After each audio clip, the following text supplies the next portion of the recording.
Shalom and welcome to TGC.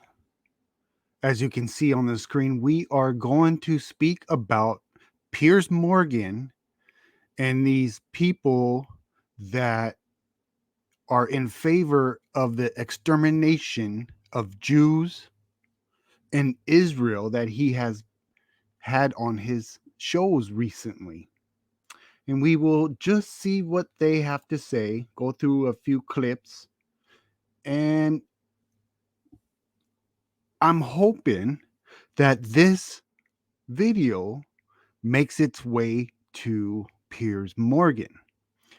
Because if you've been watching these videos and he's had enough of these people on his shows where we see a trend, and it's almost like the same playbook as what we see at Speaker's Corner. If you watch Speaker's Corner videos and you're familiar with Speaker's Corner, you know the tactics that the Jew haters activate.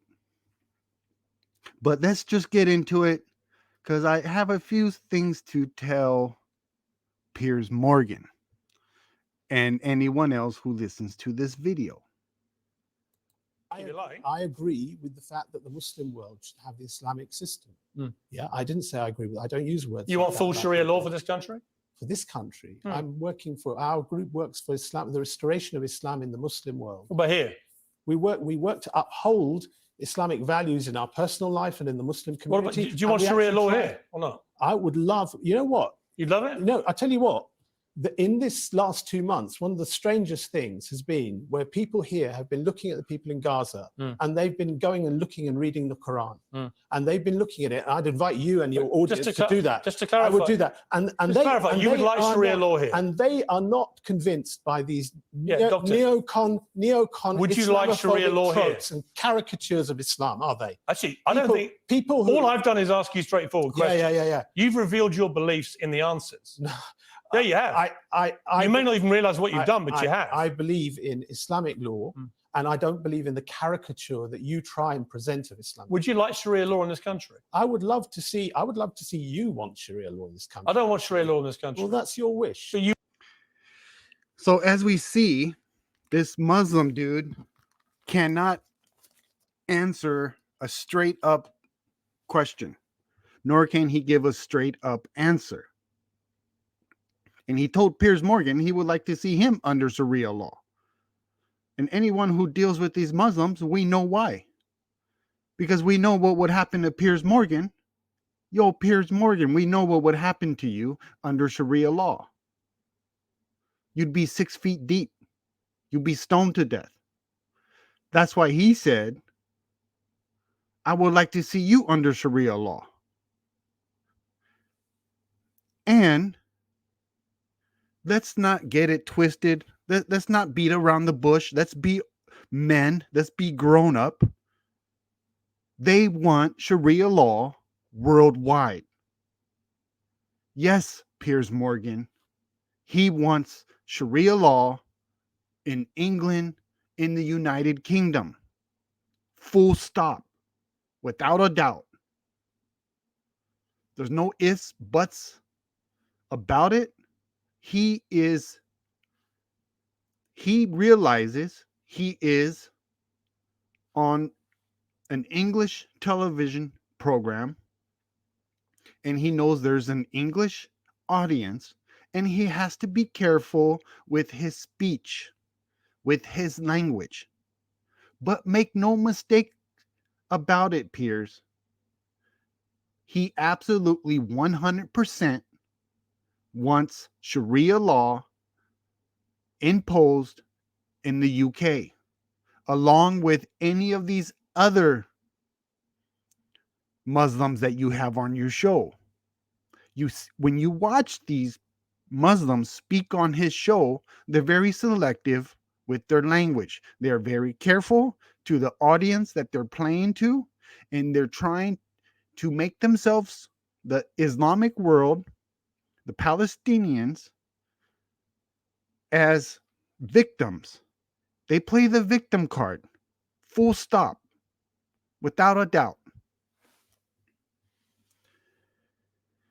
Now, what I don't know if Piers Morgan understands, if he acknowledges or understands the depth of what this is really about.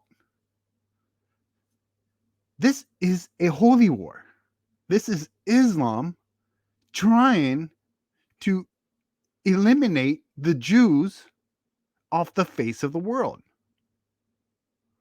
They want to free the land from the river to the sea of all the Jews. And if you listen to enough of these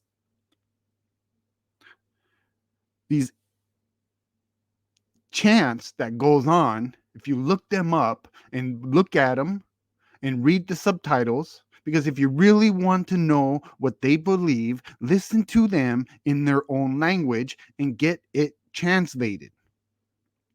And they hold no punches. They tell you exactly what they want to do, except when they come onto your show and there's an English audience, they have to be selective in their language. They have to look like they're a peaceful religion. But they even chant, "We will knock on the doors of heaven with the skulls of the Jews." Let that sink in. Let that sink in. They have no problem saying what they really mean in their own language, but it contradicts what they say in front of an English audience. And why is that? Because they have to portray themselves as victims, as a peaceful religion. They're not terrorists. They're resistance. Resistance to what?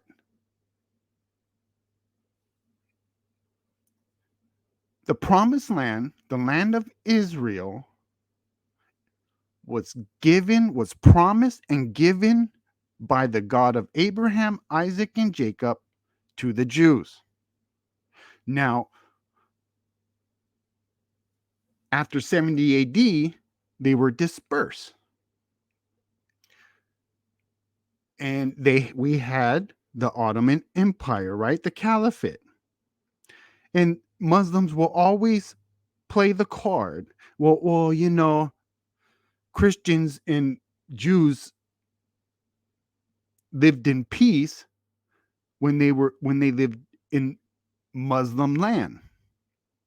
But it's their peace. And what is that peace? When they are under the thumb of the Muslims. When the Jews and Christians live under the thumb of Muslims and they have to pay the jizya, the protection tax, everything's good. No problem. As long as they are second-class citizens to the Muslims. Cool, peace. See, they lived good under our rule. And you know what they'll do is they pull their wild card out of their back pocket and say, look how well respected Maimonides was under the Islamic rule. But Christians quickly forget, because they fall for this trickery, this forked tongue. It's nothing new under the sun, is it? Israelites has always had favor in their oppressor's land, right? How well respected was Joseph when he was sold to the Egyptians? He had it good. He was well respected. He had power in his oppressor's land.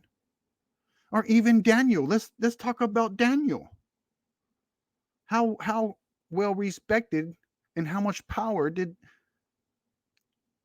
Daniel have in Babylon under Nebuchadnezzar? So the Bible teaches us clues. Biblical history is biblical prophecy.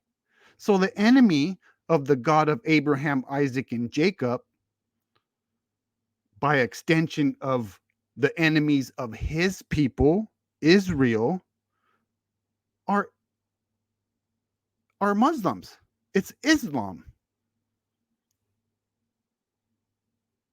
So God allowed Jews to have favor while they were being ruled by Muslims in Islamic land. God always leaves us a trail to know who his people are. And he protects his people, and he says, look, as it happened in the beginning, it will happen in the end. Now, it is true that the Holy Land, Israel, belongs to Israel, belongs to the Jews. This is why when they got their state, all of a sudden, it became a problem, right? Because they do not want Israel to come back and have their land given back to them. As long as they can control that land and not allow them to come back into their land as a nation, it's no problem. But once they do, all of a sudden, it's a problem. What Islam is trying to do is they're trying to steal that land from Israel. They want that land and be dominant and intimidate the Jews. It's that simple, Piers. And if, you always ask these guys on your show, is Hamas a terrorist organization? Are they a terrorist group? But they never answer you, do they? They all come on your show with the same script. So I would suggest, Piers, that why can't you shift gears?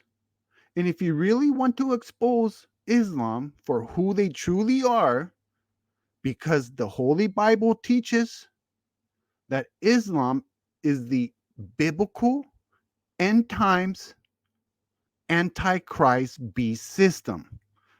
The biblical antichrist will come out of Islam.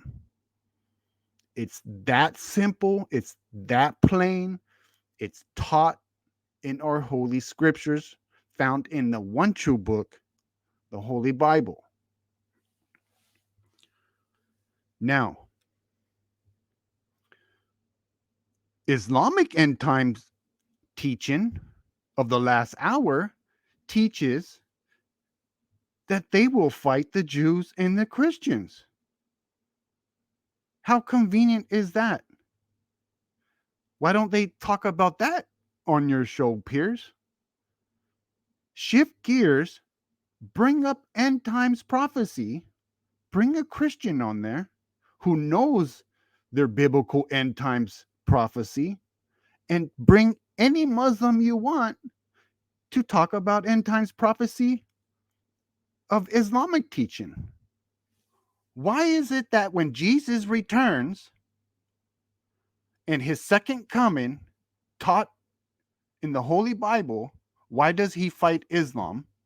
And in Islamic end times teaching, their version of Jesus, which is the false Jesus, and the Mahdi will come and Jesus will fight, the Muslims will fight, the Mahdi will fight Christians and Jews. Why do these two end time beliefs mirror each other? Get me on the show and get the highest quality qualified imam that knows end times prophecy, and we'll go at it. It's simple. It's in the text. People don't spend time in the text, thus they don't understand the text.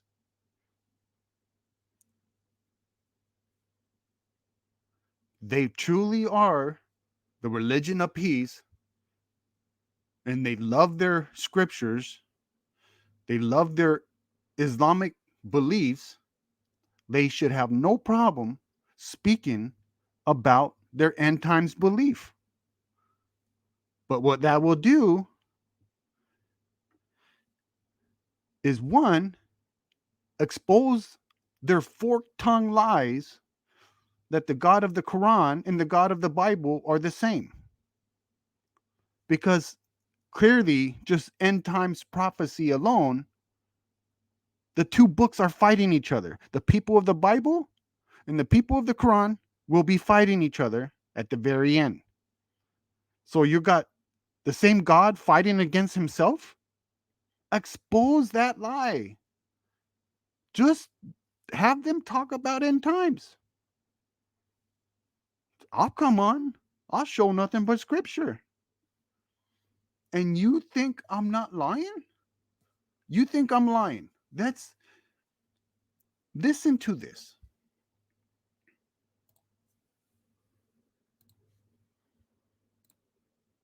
So you're saying that the Jews were prosperous under the Muslim ruling, but some people come up with this hadith of the Prophet ﷺ saying that in this hadith, Prophet ﷺ was saying Muslims and Jews will make war towards the end of times, and even the trees will help the Muslims, saying there's a Jew behind me. So how do you reconcile?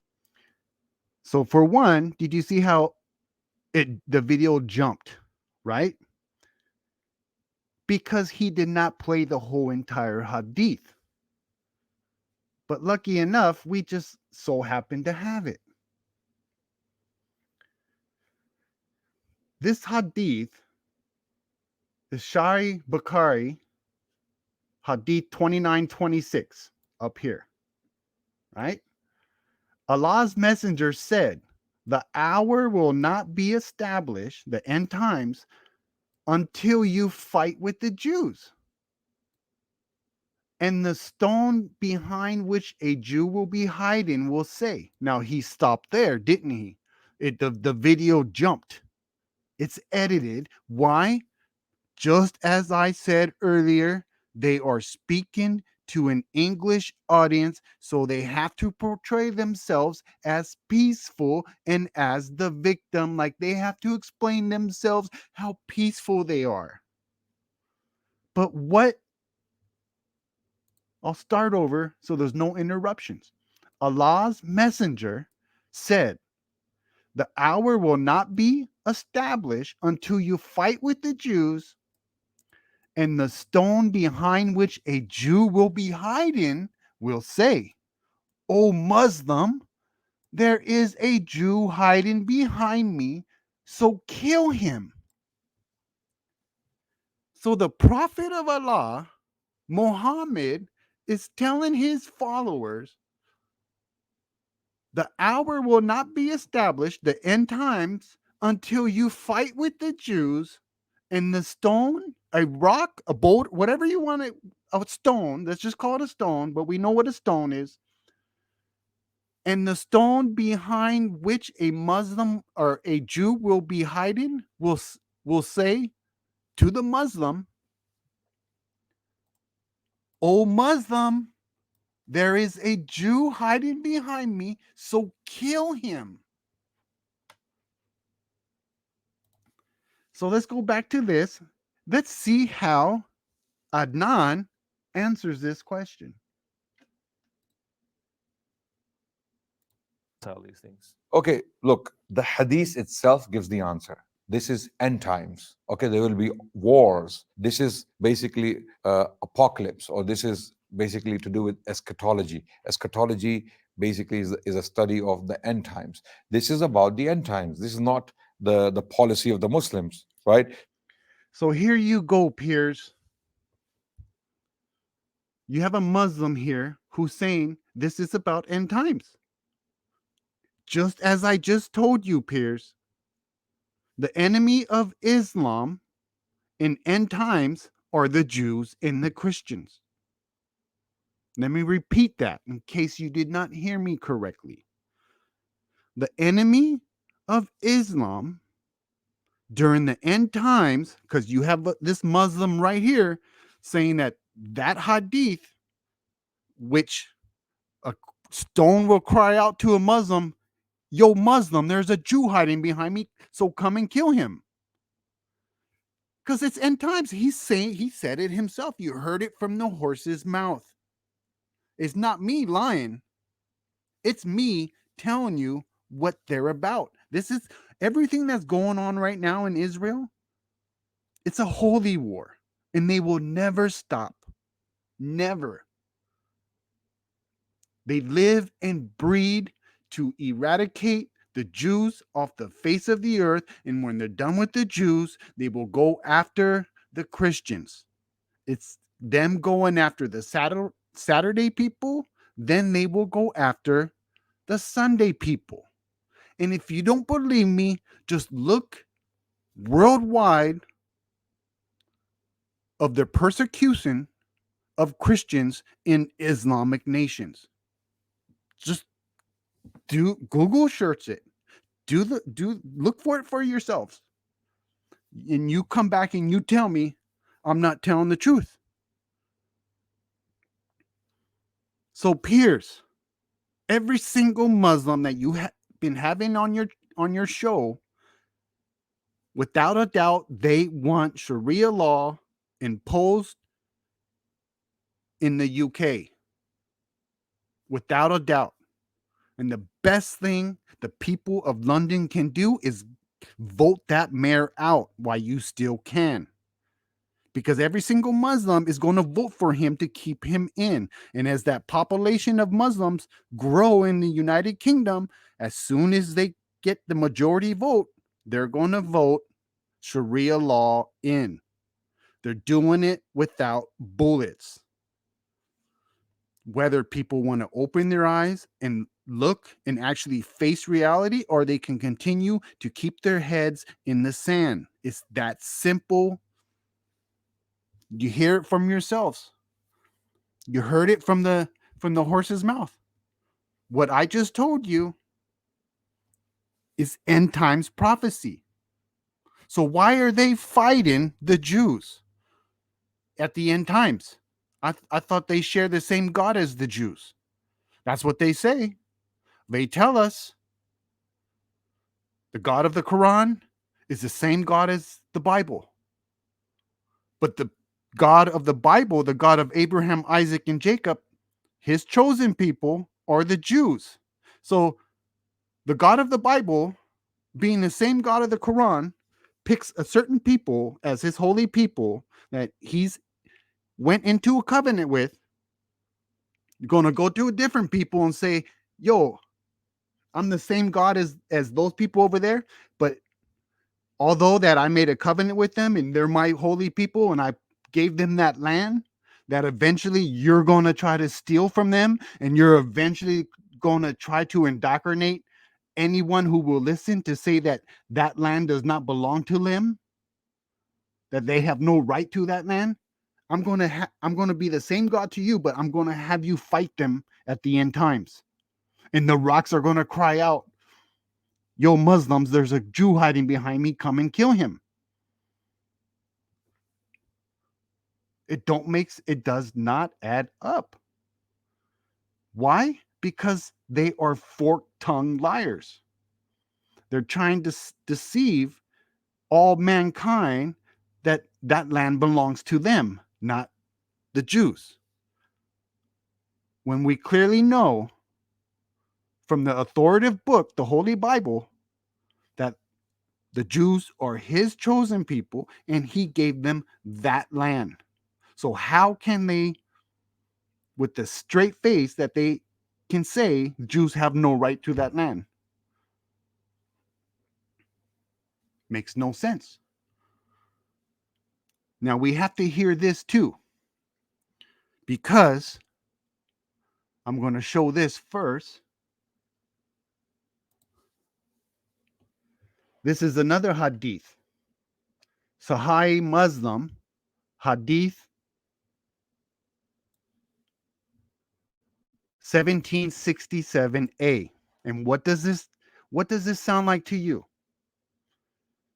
I will expel the Jews and Christians from the Arabian Peninsula and will not leave any but Muslim. So you tell me,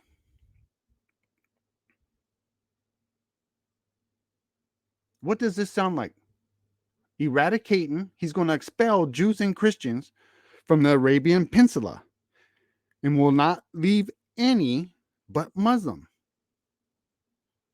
Does this sound like a genocide to you of Jews and Christians from the Arabian Peninsula?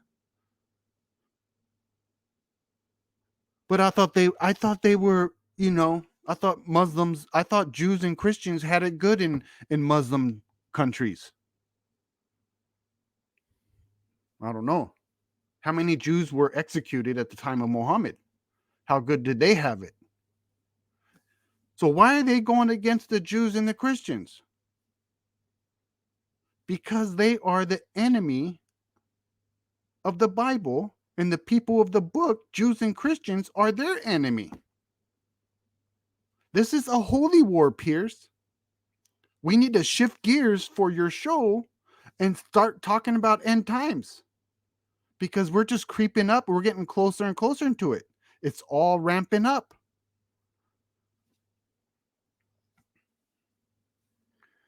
Now, this is important to understand. You got two Muslims talking here, and this Muslim is talking to this Muslim over here on the left about the return of Jesus and what's going to happen. And the context is that the Islamic belief is that when the Mahdi comes, that their version of Jesus will also appear with the Mahdi, and that their version of Jesus, which we all know is the false Jesus, will kill the pig, break the cross. This is Islamic teaching, that their version of Jesus will kill the pig, break the cross, and abolish the jizya.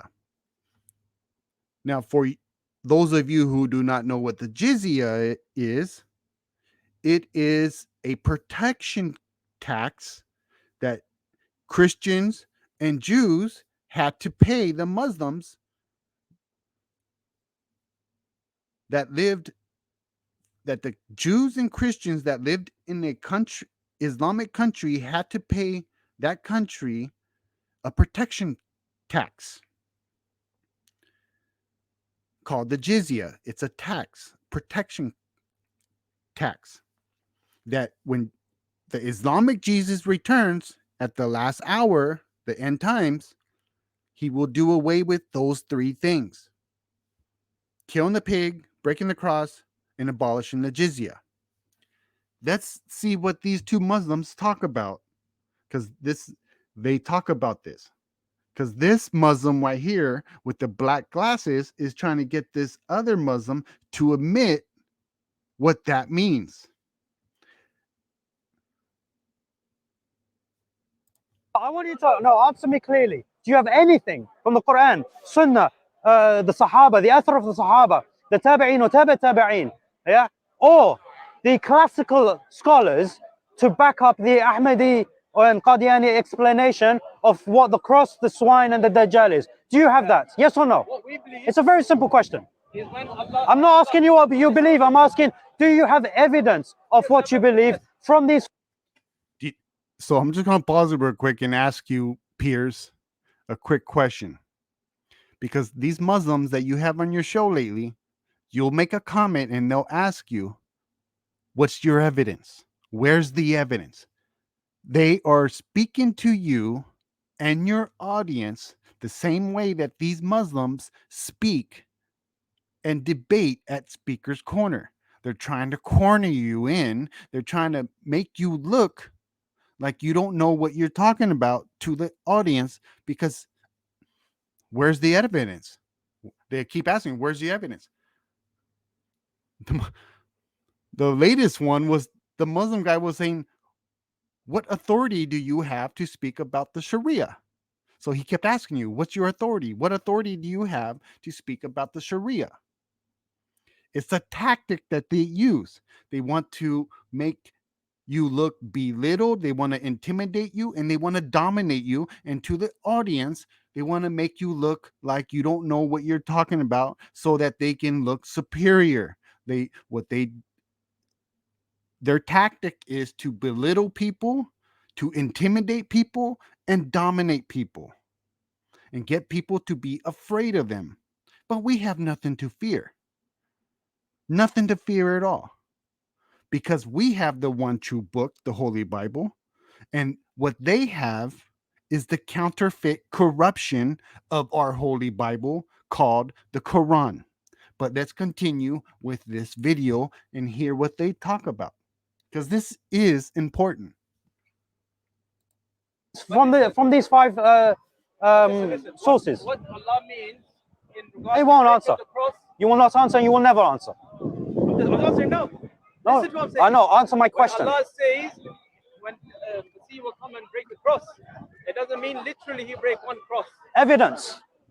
Evidence from the Quran. So no. I want you. Okay. So this is what we're gonna do. So with the cross, you explain what breaking the cross means. No. Well, go on then. Let's see. So when Allah says I'll break the cross, Let's see. when you're trying to break the cross, it means he'll break it in a metaphorical sense. Where? Which hadith says this? Listen, meaning that you know what Christianity stands upon. Christianity stands upon the resurrection, the physical resurrection of Jesus. If they believe that Jesus had died natural death, that would be the end of Christianity. That's what Hazrat Mirza Ghulam Ahmad came. Oh, really? That he died a natural death. What did Mirza? No. So what you're telling me, all right, because you're saying that Mirza Ghulam came to dismantle Christianity, dismantle the crucifixion, the resurrection, the Christian doctrine. Yes. Okay, so that means Muhammad sallallahu alaihi wasallam didn't do that. So this Muslim just brought up, the Muslim without glasses brought up, so Muhammad did not abolish the cross, meaning did he not disprove or do away with the cross, with Christianity? And this here with this guy, this glasses wearing Muslim has to say. Did Muhammad sallallahu alaihi wasallam do that? Yes or no? Did he dismantle the Christian doctrine? Yes, he did. Yes. Oh, tayyib. So how is that what Isa is going to do with the cross? Okay, if Muhammad has done that, then why do you have Christians living today who still worship Isa?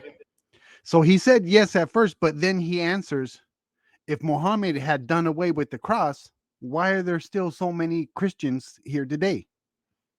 Which makes perfect logical sense, because he did not. And this is why they have their end times teaching that their version of Jesus will come and do it, because Muhammad never fulfilled that. That's a false statement, a false prophecy that Muhammad did away with the cross. You have Muslims desperately going around telling people that Jesus never died on the cross, because they want to do away with the Christianity. They want to do away with the one true way to eternal salvation. And that is what our Messiah Jesus did with the shedding of his blood on the cross and being resurrected on the third day. So they go through the most desperate measures to try to convince people that it is false. And if Muhammad had done that, why are they still doing it today? I thought it was abolished. I thought Muhammad abolished the doctrine of Christianity, of the cross. But everywhere you look, you see these Dawa videos telling people that it's false. So you're trying to convince people of something that a prophet of Islam had already done? Well, obviously, he never accomplished that. Otherwise, you would not be doing it today. Let's continue. No, I'll tell you why. I'll tell you why this is all gonna. I'll tell you why Isa's gonna break the cross and kill the swine. Okay, and I'll tell you why he's going to remove the jizya. Because at that point, because prior to this, prior to his prior to his return. Hold on, no, because it's all tied in. Prior to the return of Isa alayhi salam, right? Or the descent of Isa, because you guys don't like the word return. Prior to the descent of Isa alayhi salam, okay? Prior to the return of Isa alayhi salam, the people have argued, okay, regarding the verses of the Quran and the verses of the Bible, okay? But when Isa alayhi salam returns, descends physically, and he is there, right, in the flesh, there is no excuse, there is no argument to be made. And Isa alayhi salam himself will break the cross to symbolize that he was never crucified. He will slaughter the sow, he will slaughter the pig to show the Christians that the law, any pig. So he's going to break the cross, which they believe that their version of Jesus will come and break the cross by telling people he never died on the cross. And that is the false prophet telling lies, being deceitful. That their version of Jesus is forked tongue. And he said that he will kill the pig, meaning that telling the people that the pig was never to be eaten, that the pig is still unclean. And this guy on the glasses goes, well, what pig? Just any pig? Christians that the law, any pig. To show Ahl al-Kitab and more specifically the Christians, that the law has always been the case.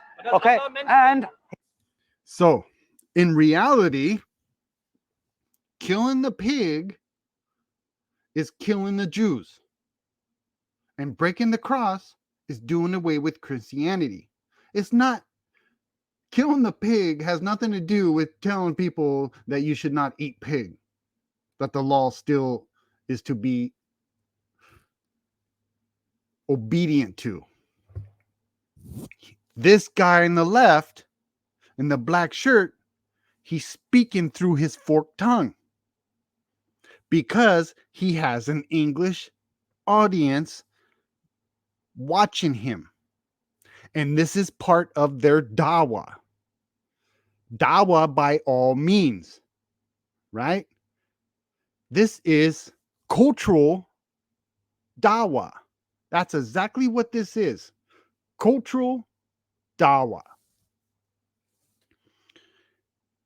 So now he's going to speak about the doing away with the jizya, which is the protection tax that Christians and Jews would used to pay the Muslims, the Islamic nations, to protect them so they would not kill them.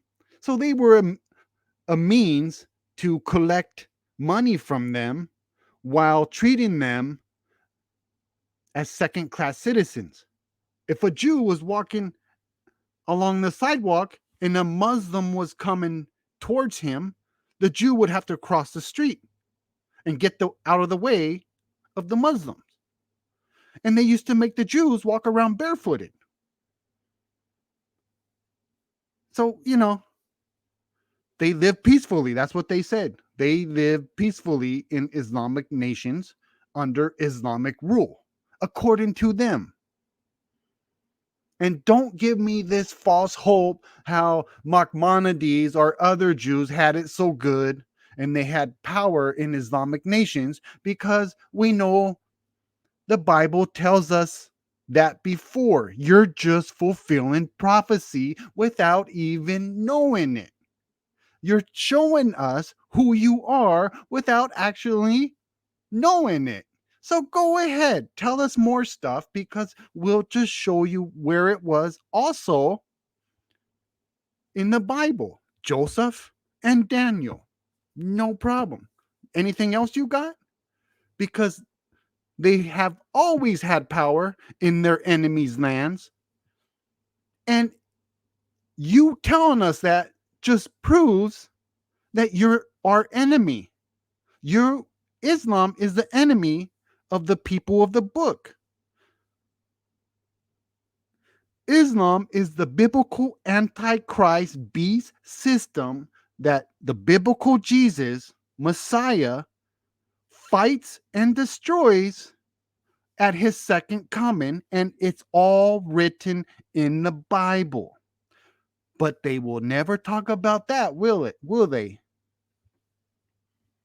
Let's see what this Muslim has to say about the jizya. And if you're still listening, Piers, I hope this video makes it across your desk. I hope you listen to this, because this is the gear that you should shift into and really expose these people for what they really believe. Let the English audience know who these people are and what their beliefs are, especially their end times beliefs. He will remove the jizya because there is no excuse now. There is either accept Islam or death if they. Did you hear that? He's going to do away with the jizya, meaning there's no more excuse. Either you accept Islam or death. And why is that? Because they believe that they will initiate Sharia law on every inch of every single land on earth. Sharia law will go global, worldwide. And if you don't accept Islam, thus Sharia law, it's death. Let me rewind it so you can hear it again for yourselves. Wind up the windows, turn off the telly, close the windows at your house, do whatever you have to do to listen to what this guy has to say about what it means when it talks about doing away with the jizya. What does it really mean? Listen to him. This Muslim, if you happen to see this video, he tries to avoid it, but he just couldn't resist himself. He finally gave in and he let this out of the bag. So listen to it. This is what it means. And this is for every single non-Muslim worldwide needs to know who we are dealing with. I'm going to rewind it and listen to it. In the case, okay, and he will remove the jizya because there is no excuse now. There is either accept Islam or death if they fight. See, of course, for the audience, he at the very end he said if they fight. Well, what's fight? What does that mean? You just said either accept Islam or death. If they fight, well, what does that mean? You fight against converting to Islam? Because that's the way I take it. That's the way my logic works. That you resist. Say, hey, why should I accept Islam? Well, because you know, death. They tell you what they believe. They tell you what they want to do. Yet people do not want to believe their own words coming out of their own mouths. They're not lying to you. Now, when you get them in these moments, truths are dropped. But when they're not heated like this guy would fall apart on your show, Piers, because he's not well trained like the ones you have on your show. That's the bottom line. That's call a spade for what it is. So all you English people who happens to hear this, This is what Islam believes, and this is their end times goal. When the Mahdi comes, and their version of Jesus is Isa, the Islamic Jesus, he's going to kill the pig, kill the Jews, break the cross, do away with Christianity, and abolish the jizya. And what does abolishing the jizya mean? Either accept Islam or death. Abolishing it means there will no more be any non-Muslim, so there's no need for the jizya, because anyone who does not accept Islam will be put to death. He said it himself. Let's listen to it a third time for good measures. Christians that the law, any pig. You find a pig and slaughter it. To show Ahl al-Kitab and more specifically the Christians that the law has always been the case, okay? And he will remove the jizya because there is no excuse now. There is either accept Islam or death if they fight. If you don't expect Islam or death. Did Muhammad do this? Yes, but except you have this, or you're gonna get killed. No, he had the jizya as well. He had. So I don't want to go on.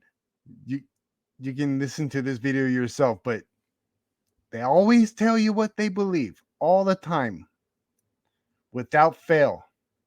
Now,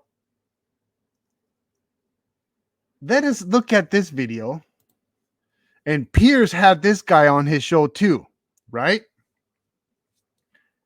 So, you know what? I wasn't going to show this for sake of time, but I might as well. Piers had this guy too, right?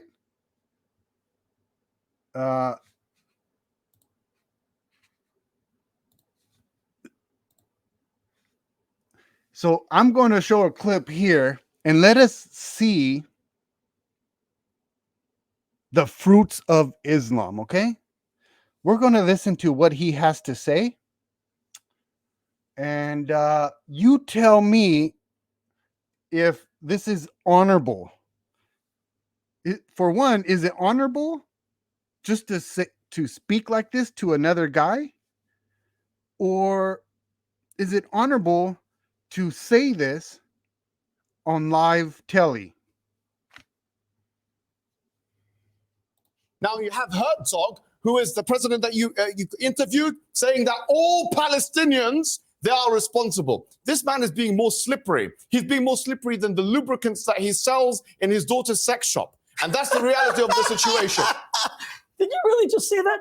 You know, you seem obsessed with Jewish sex. It's bizarre. Yesterday, you actually spoke about Ben Shapiro's wife. Yes, you actually you said yes, to Ben Shapiro, your wife's a carrot. Well, you're more of a man. Is that what you're trying to yes, say? I did. Then you said that Jews have BDSM. You're speaking about sexual lubricants while people are dying. You know, Muhammad, get your head out of the Jewish bedroom. It's really bizarre. Can we get it? Let me be clear. No. Sexual lubricants? How embarrassing. You sell dildos, don't you? Can we get it back? Can we get it back to the topic? You speak about 5-year-old girls being ready for sex. Come on, listen, let's go back to the issue. Let me ask a question. Why are you shaking? I've got a vibrator in your pocket. Come on, it's a serious. I think he's got one of his daughter's vibrators. Come on, leave him, please. You are just humiliating yourself. We're going to cut all this stuff. Back to the issue. We'll cut all this stuff out. So there's that point. So is that the fruits of Islam right there? Talking like that on live telly? Why does he do this? So he can intimidate this rabbi and dominate him, to show that he has power over him. No matter what he says about him or his daughter, he has power over him, that he will not do anything to him, that the rabbi will not do anything to the Muslim because he's showing his dominance over a Jew. That's the heart of it. That's the root. That's the seed. They want to intimidate and dominate not only Jews, not only the Saturday people, but the Sunday people. And anyone else who does not accept Islam on that day, I'm telling you, they believe it. It's in their scriptures. It's in their texts. It's what they live for. Anyone who does not accept Islam will be put to death. You heard it from that Muslim himself. There will be no more excuses. Is that what you want? So what does this Mohammed hijack has to say? He's right here. You see him? Does this sound like Islam is friendly to Jews? Mohammed hijab then threatened a police officer that he'd kill the boy's dog if he saw it again. However, when those Zionists came in with their dogs, that wasn't. Those Zionists, see that? It's always against Zion and Israel. They will do anything to keep the Jews, Israel, from having their own land, re-establishing what was given to them as a promise through a covenant by the God of Abraham, Isaac, and Jacob. They will resist the God of Abraham, Isaac, and Jacob by not allowing the Jews to have their own land that was promised to them, that was given to them by the creator of heaven and earth. It's that simple. Islam is trying to steal the election, inheritance, and the covenant from Jacob. It's that simple. That was an act of provocation. So what we're saying now, and I'm making it very clear so everyone understands, if those dogs come close to us again, we will see it as an act of aggression, and we will kill those dogs. We will put them down. Hijab and dawah. So if those dogs come close to them again, they're going to see it as an act of provocation, and they're going to put those dogs down. They're going to kill them. Where are the animal activists? Anyone? No one will say anything. Why? Because it's Islam. Why is everyone so scared of Islam? Why? Oh yeah. We know why. Because we know what they do to Christians in their Islamic nations. All that persecution, right? Because we know how they act. We know that they're going to do what? Then led the crowd to Speaker's Corner, and as the mob marched through London streets, screaming, "We'll find some Jews. We want their blood," the police did nothing. Let that sink in. They're calling for our literal blood, and the police are just strolling alongside them. We'll find some Jews there. We want the Zionists. We want the blood. This is the Nike anti-Jewish edition. A couple of hours later, we were violently assaulted leaving a kosher restaurant in an anti-Semitic attack. I hate to say this, but I'm not sure there's a future for Jews in this country. We're being attacked on the streets by extremists, and the police do nothing. The difference between us and them is that for them, they think life begins. For us, we believe that death begins. We believe that life begins at death. We don't care about death. We love death. And if you think that our people in Palestine or across the Arab and Muslim world will let go of the struggle and our sacred places like Al-Aqsa, you are grossly mistaken. You will never, ever, and I say this to Netanyahu, I say this to all of the powers, we will never allow you to put your gross hands on Masjid Al-Aqsa. It will never happen. After a pro-Palestinian convoy drove through a Jewish neighborhood threatening to rape Jewish women and children, this odious pair drove to that same neighborhood, Golders Green, broadcasting inflammatory messages on the side of a lorry. In summary, the UK doesn't feel like a safe place for Jews anymore. And it hasn't for a while, has it, Joseph? Because we all know of the two-tier policing, right? And why is that? Are the police afraid of them because of the mass amount of them taking over the streets? Or are they getting orders from above?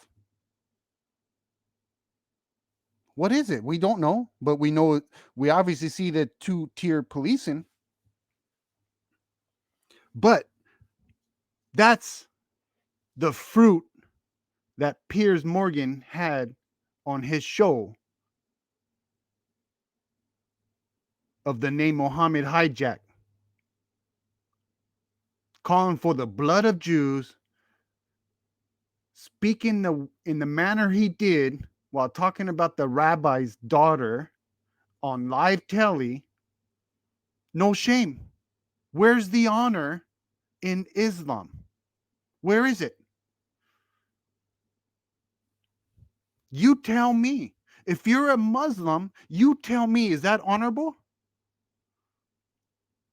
Because at the end of the day, it comes down to honor and shame. And that was 100% complete shameful. That was shameful. No honor at all. And you're trying to tell us that I should follow that belief? You can keep that belief for yourself. Now, I mentioned earlier about cultural jihad. They are always under some sort of jihad. It comes in many different facets. Physical jihad, war jihad, or academic jihad, or dawah jihad. Did you know that if a Muslim goes into a non-Muslim country and that country tells the Muslim, hey, we are a Christian nation and we don't allow Islamic teaching, Islamic outreach in our country. So we have outlawed dawah, the preaching of your faith. That is grounds for a warring jihad. That is enough for Islamic army to fight that non-Islamic country so that they can have a right to spread their belief in a Christian or non-Islamic country. That alone. You see the problem with that? And why do they act like this? Why is it their belief that they can fight war against a country who does not want them to spread their Islamic message, their dawah in their country? Because of their end times belief that Sharia will be worldwide in every single land at the end times. And if at that time, if you don't accept Islam, it's death. Why? Because the jizya is going to be abolished. There's no more excuse. Do you see what I'm trying to explain to you? So what is cultural jihad? Completely different approach to a jihad. Could you explain what is cultural jihad? The soldier of cultural jihad is still jihadist. Okay. And he has the ideology of jihadist. Okay. But he wears a suit, and he goes to places with big gifts, whether it's to buy the American education system and start writing the new curriculum, or whether to start giving billions of dollars into the American Ivy League university to change the course of the future, or whether to send for us to go and meet with those professors and send them to Turkey and other places to go on vacation so they could be given abundant of finances and sent back to start dealing, bringing about socialism, because socialism is what will allow Sharia, which is Islamic constitution, to be grafted into the American Constitution. Without socialism, the Islamic, religion could not embed itself, even though now it's illegally happening in different city in America, state within states, that they are operating in Sharia law system, and they call it Sharia zones, and there are zoning places throughout America. It's happening now, and what happened? We saw it happening in France, in Europe, all over, and we see now that Europe is in a civil war, and we fighting for the life. And so now it's coming to the United States of America, and it's happening. And we saw what's taken place in the United States of America. We see the third intifada. The first intifada took place after Oslo, the Accords, and the second one after that, and now it's the third one. This is one of the strategy of propaganda that we forget about that so fast. So our job is to, control the seventh sphere of influence of the nation, like from government, from media, from education, from banking, from family and TV. You name it. We move into the culture and we turn the culture. And the best way to do it is to go on the top of the culture and swamp the culture from the top. So you come to the United States. Where did you settle? Oh, we watched the. So I think I'll stop there. And all these Muslims that Piers has on his show, they always complain about all these, the deaths in the Hamas side, right? In the side of Palestine.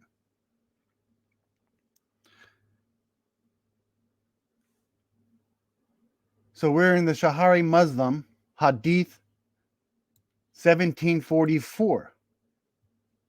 It is reported on the authority of Sahabai Jathama that the Prophet of Allah, when asked about the women and children of the polytheists being killed during the night raid, said they are from them.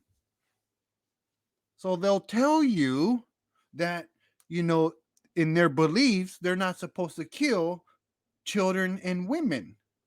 But when they did, their prophet said, well, they are from them. Like, okay. So what if they died? They're part of them, right? So which one is it? They have a verse for every side of the coin. So when they are speaking to a English audience, they can show you a hadith that says, well, not supposed to, when we fight, we don't kill women and children. But then on the other side, when they're talking in their own language, they can say, well, they are from them. Now, isn't that what Hamas did? When they first came out, when all this stuff kicked off, we heard them saying about killing women and children and babies that there's no difference between the civilians and the IDF soldiers because every single one of them is an occupier. Every single one of them is an enemy. But that got swept under the carpet real quick, didn't it? Now they have switched it to play the victim to get people to feel sorry for them and to support them. They're trying to win the public narrative propaganda. That's all they're trying to do. They're trying to get the world to hate the God of Abraham, Isaac, and Jacob and his people, his chosen people, Israel. That's what it comes down to. This is a holy war. The majority of Christians, I hate to say it, don't even realize it. I don't even know if Piers Morgan realizes this. I hope someone can get this video to Piers Morgan because he should shift gears and start talking about the end times belief in both the Bible and in Islam. Because Islam end times is that they're going to fight the people of the book. So you will say, well, what is the book? It's the people. And what are the people of that book? The Jews and the Christians, as we've seen in this video. The Islamic end times enemy is the people of the Bible, the Jews and the Christians, and it is them they are going to fight until there is none left. And if there just so happens to be any left, if they don't accept Islam, you heard it from that Muslim yourself, there will be no excuse. It will be death. And the Bible teaches us that the biblical end times prophecy antichrist beast is going to be Islamic. And that the nations that surround Israel, that Messiah fights and destroys at his return, are 100% Islamic. Now, do you think this should be talked about? Why is no one talking about this? This is a great topic, I think, for Piers Morgan to start having on his show. Are they ashamed to show and speak about what they believe? Their Islamic belief? Are they ashamed to speak on that on television? For an English audience? This is the deceit of their forked tongues that they don't tell you about. Because they have to portray themselves as the victim and being peaceful. If Piers wanted a Christian biblical understanding of the end times prophecies, beliefs found in the Bible, he can get anyone. I'd go on his show and show these scriptures. And he can bring the best of the Islamic scholars, bring the best that they have a special full show and show their scriptures, and I'll show the Bible scriptures. And there's no denying it. You cannot deny it. So I leave it there. All praise and glory to the one true God of Abraham, Isaac, and Jacob. May he comfort you and bless you. Shalom.